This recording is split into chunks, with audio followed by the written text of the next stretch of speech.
Welcome to the Rim Break Rodeo. We hope this video helps. In this video, I will explain how to use the upper back machine effectively.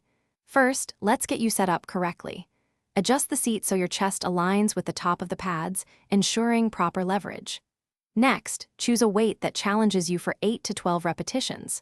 Finally, grip the handles firmly, slightly wider than your shoulders, preparing for the movement. This foundational setup is crucial for maximizing your workout and preventing injury. Now, let's focus on the execution.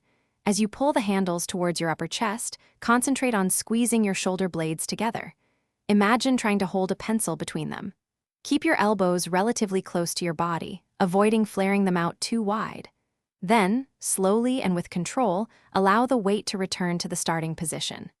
This controlled movement, especially on the way back, is key for muscle engagement. To ensure you're getting the most out of your workout and staying safe, let's discuss some common mistakes.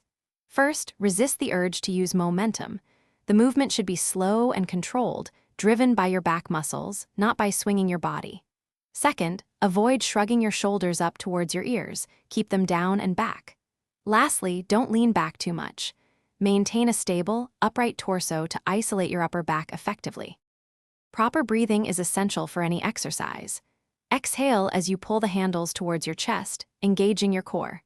Then, inhale deeply as you slowly and deliberately return the weight to the starting position.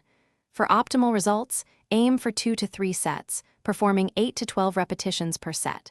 Remember, consistency and proper form are far more important than lifting heavy weights. Keep practicing for a stronger upper back. Thanks for watching. Consider subscribing if we helped you.